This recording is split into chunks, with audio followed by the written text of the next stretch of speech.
There is not a chance that I'm going to be able to finish this teapot today. So what I didn't realize when I thrifted this, because, okay, look at how freaking amazing this is. There are 4 teacups that I found, only 3 saucers, but I'm still taking that as a win. And this teapot, which takes 2 of my tea kettles to fill up. And this is Persephone blend, highly caffeinated. Like, I love this in the morning to get going, but I have already had some coffee and now we're gonna roll right into this. I have no idea if I'm gonna finish it. Maybe this was the teapot that I needed to find, because other ones that I've had, they've just been too small and I could maybe get 2 cups out of it. And I'm like, why am I putting all of this work setting everything up if I bring it down to the yarn dungeon and then I have to immediately go back up to make it again? So you know what? I'm not mad about it. It was just a little alarming this morning when I was setting everything up. Also thrifted this tray recently. Everything just came together so perfectly for this halfway to Halloween celebration for me. So this is just the Persephone's blend by itself. I like that in the morning, and then I'll roll into doing some recipes with it. So actually there again, it might be perfect because I have it all made up. And now I can just go ahead, once I'm tired of drinking this, I can make the recipe with it. So in the Halfway to Halloween zine that I've just released, there's actually 2 different recipes because Muse 2320 has gotten into the Halfway to Halloween spirit, and we need to check out her site because there is an actual tab that says Halfway to Halloween, and everything that she has for this is right there. There's tea, there's yarn, there's patterns, like there is a lot of things happening over there. So here it is, the Halfway to Halloween zine. This is the pattern that is going to be found in the Halfway to Halloween zine, which is the Witchy beret. I had so much fun making this. This one is made in the color frock, but if you go to Muse 2320's site, there is a Hades version, and I might have to go ahead and make another one of these because this is the matching one, the Persephone's, which has this beautiful pooling pattern. And it's going to be different, obviously, with every single hank of yarn. But I just love how it looks like the Hades color is wrapped around all the beautiful pomegranate colors here. All right, let's actually switch this up because this one I have been wearing around for weeks now. And this new Persephone's one, I just finished a couple days ago, so I haven't got to wear it that much. This entire pattern is worked in the round, so we're just gonna need the hanks of yarn, a stitch marker, definitely need a stitch marker, and a stitch counter. Stitch and row counter. Now, you don't really need that because like there's a lot of times I don't do that when it comes to these type of patterns. I'm like, oh, I'll just count it. It'll be totally fine right on a piece of paper. But they're super nice. Like honestly, it makes your life so much easier. So if you have a row counter, highly suggest using that for this pattern. This year, I decided to go with a feeling for my theme instead of what I usually do is I want it to feel like October. Like we are in the middle of it. There's crunchy leaves everywhere, pumpkins, candied apples, giant bowls of candy everywhere, which I still do love that. But I figured, you know what, let's switch it up a little bit this year. And I wanted to go with a feeling. And it's something that I feel like can actually be attainable in April, which is Sleepy Hollow. So walking through this haunted forest, it's misty, a little bit dark, you're crocheting, have an umbrella, and just enjoying your stroll through the woods. Kind of ended up being perfect because this morning when I woke up, it was raining a little bit and is 43 degrees. Starting my movie list tonight and my project, which is going to be the Witch's Beret. Let's get into the ins and outs of the Halfway to Halloween zine. This is out right now on my Ravelry store. You can go ahead and download a copy of it and you get everything in here with the pattern. We have some tea recipes and then also the movie list. There is a movie list that I have put together and then also a blank page for you to go ahead and fill out your own. If you're one of those ghouls that like to watch movies as much as I do, like it is something, it's just like my ritual at the end of the night. I want to crochet to a movie. I could go through 13 movies pretty quickly, and especially we have a weekend in between there. If you want to have double movie list, go ahead and follow mine and then you can double up on the weekends or triple up if you want to have an entire movie marathon on Friday, Saturday, Sunday. That kind of sounds amazing. I might actually have to schedule that in now. As always, I do suggest that you print out the zine and then also being able to write in there, add some stickers, anything that you want to go ahead and customize it. It ends up being this fun journal that documents the Halfway to Halloween process for 2025. So I will be doing that. There are 2 tea recipes. So we have Queen of the Underworld tea. This uses the Persephone's Persephoni's Muse Brews tea. Has a little bit of almond milk and some honey. It is so freaking good. This is one that, even though it has high caffeine, I do like to have it at the end of the night. Caffeine doesn't really bother me one way or the other, but if caffeine bothers you, definitely have this in the morning. It also makes a good lunchtime dessert tea, so after you have your meal, just have a little bit of sweetness there too. The second recipe is Hades fruit. The pomegranate juice in this is so freaking good. So I guess they both have a little bit of sweetness, but it's not to a point where it's overpowering and you're gonna be like, oh my gosh, this is a dessert through and through. I don't want to sip on this all day. Both of them I like to sip on throughout the day. But then again, both blends are perfectly amazing by themselves. And the Hades, I do kind of ride that one through the day and then remember, oh yeah, I have an entire thing of pomegranate juice in my refrigerator. Let's go ahead and make this recipe up. This is also good with a little bit of frothed coconut milk on top of it, and then pour the pomegranate juice on top of that. So it's like double pomegranate juice in the tea on top of the coconut froth, and then it makes that really, really cool coloring on the top. Fantastic for a movie marathon night. It just really sets the vibes for that. For the pattern, we're using a 4.5mm crochet hook and 2 hanks of the Muse DK weight. So I have in the picture, this one is the frock. Like I said, on her site, she does have a Hades edition, and that one is only going to be here for halfway to Halloween. The one that I'm wearing is Persephone's. We're going to need a yarn needle, scissors, and a stitch marker. I didn't put row counter on there, but I'm really thinking about it right now. And when I made this one, I did it in the car, and having a row counter was really, really handy, especially because there's a part that we get to where we're just going in the round. We're doing single crochet over and over and over, and it's really nice just to have that clicker and like go, go, go. You don't really have to think about it because you know that I love my patterns that have a little bit of repetition to them. It's just what I like. I can't help it. So we have the next couple of pages there with the pattern. Then we have the notes from the Yarn Dungeon on the back of the Witch Beret pattern in case you want to take some pictures and then put them on here of your finished Witch Beret. Add some stickers, write down the yarn that you used, ones that you really loved. I know some ghouls have been using this page as their yarn tracker too. So like the yarn that they've used throughout the month, they just go ahead and take a hole puncher on the side and then attach a little piece of that scrap yarn on there. So on the side here, there will be little bits of yarn poking out, which I think is a great idea. And I am totally gonna start doing that because it works out really well with the pattern, especially this one right here. There's enough room that you're not gonna go over top of the pattern, just gonna like punch on the side. For the 13-night movie marathon that I have planned, first up we have Cobweb. It does happen to take place during Halloween, but again, it gives that same feeling. The entire like start to finish movie, it's just misty, ominous. If you've seen the movie, you know why it's ominous, but I really love this one. Next, we have Crimson Peak, which I don't really need to say much more than that,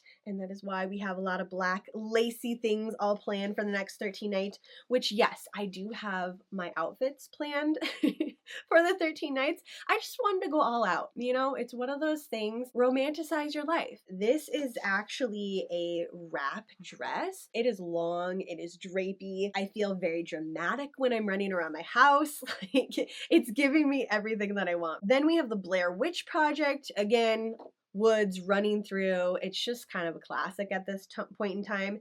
Paranorman, I had to throw one in that was a claymation movie because I love them. And it also does have a very ominous feel to it. It's one night, it happens to be Halloween night. Oh my gosh, actually I should go through and see how many are actually based on Halloween, because even though I said, oh, I don't want to, use that as my basis, I chose a lot of them just subconsciously. I think I was like, you know what, perfect, Halloween, go, add to list. Practical Magic. Okay, can we have a halfway to Halloween countdown without practical magic?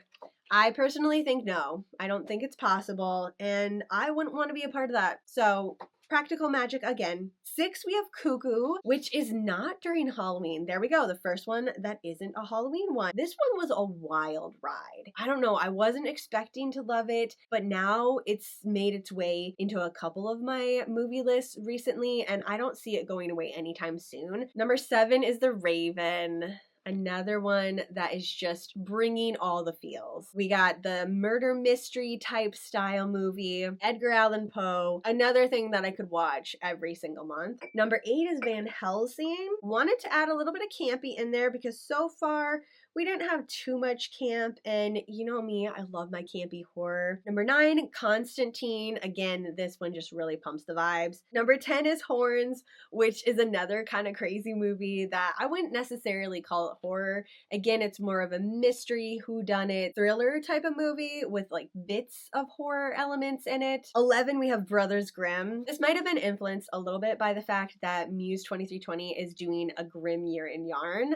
So I've just been wanting to watch this movie. It made it to number 11. Number 12, we have Nosferatu. Don't really need to say anything about that, do I? It's Nosferatu. It's the epitome of Halloween. Like, we had to put it in there. And number 13, Sleepy Hollow, because that is what everything is based off of for my 13 nights, so it just would not have felt right if we didn't have Sleepy Hollow in the 13 night movie marathon. I'm thinking that I want to do something for the Sleepy Hollow too, like maybe make some pound cake or maybe make some cookies, something like that. Oh, I could do like drop cookies with raspberry and chocolate, dark chocolate in there, a little sea salt on top. That is a recipe that I've been playing around with for a little while. So we have the completed version on this side, and then on the opposite side is your blank version to go ahead and fill out your own if you want to. And then the last page is the Haunted Book Club log.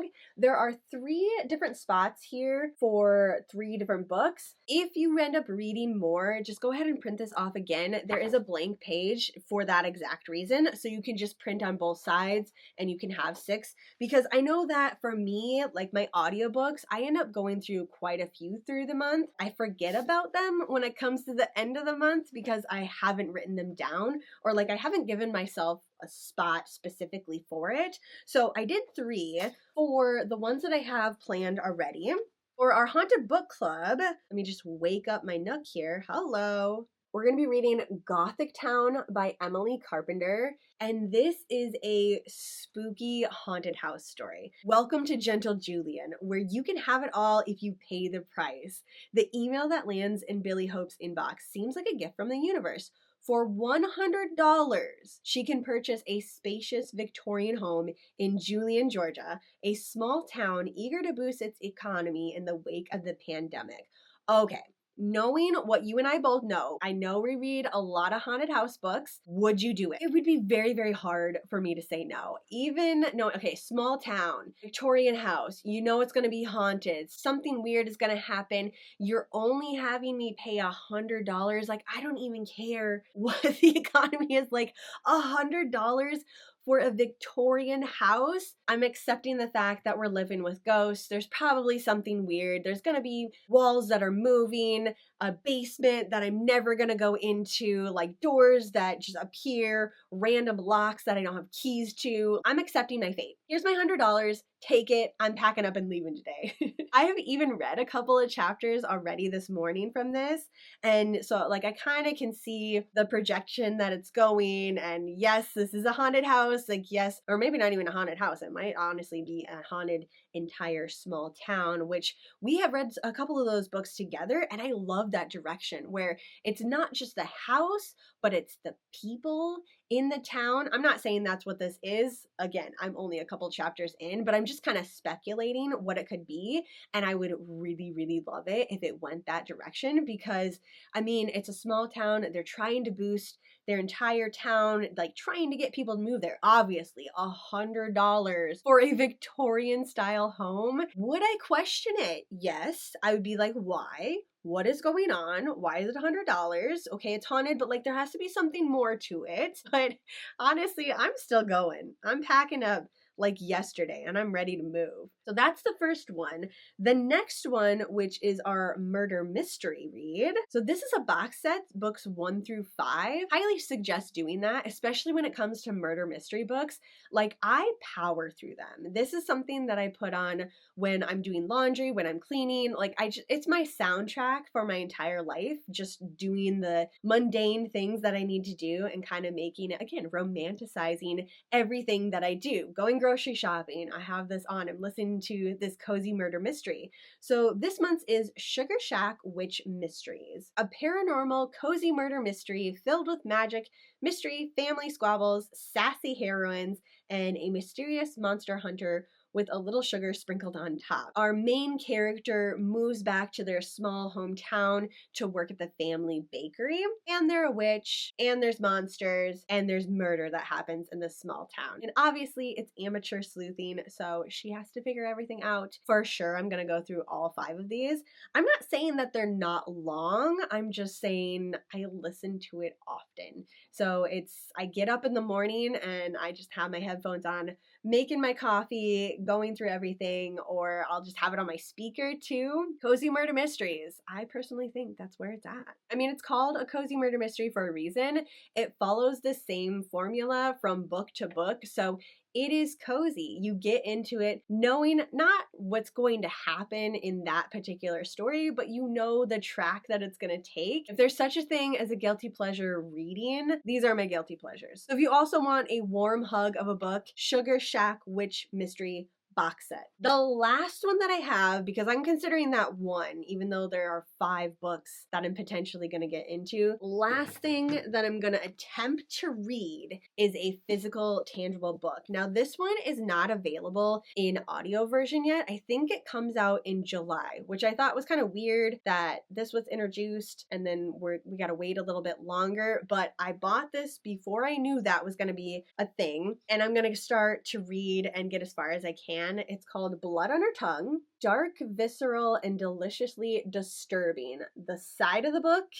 is what sold me. I love customized books that are gonna look super haunting on my bookshelf. Even if there was an audiobook version of this, I was definitely gonna get a paperback copy. Tangible books like this, they are specifically for the end of the night with me. I like to use them to fall asleep. If I listen to an audiobook at night, I'm just in the zone. I want to hear what's happening. I'm probably gonna get up and crochet and stuff, but if I have a paperback in hand, it just gives this whole element of cozy to it, even if it's not a cozy book, because this one definitely seems a little intense. Wrapped up in a blanket, have a little bit of background music going. So on my Spotify, I have a Haunted Woods soundtrack, which is basically just spooky sounds, and it feels like we're walking through a haunted woods playing in the background as I'm going to be reading this. The Netherlands, 1887, Lucy's twin sister Sarah is unwell. She refuses to eat, mumbles nonsensical, and is increasingly obsessed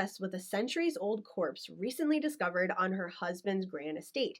The doctor has diagnosed her with temporary insanity caused by a fever of the brain. To protect her twin from a terrible fate in a lunatic asylum, Lucy must unravel the mystery surrounding her sister's condition, but it's clear her twin is hiding something. Then again, Lucy is harboring secrets of her own too. So hopefully I can get as far as possible in this one. I know my queue is pretty ambitious this month, especially since I only have the 13 nights. Choose your own, but Gothic Town, that is our book club for this month for halfway to Halloween. These other ones are just, I'm piling on top in hopeful thinking that I can get all of them done. And with that, we have everything set up for our halfway to Halloween celebration. So I hope that you have a super spooky time, and I will see you in my next video.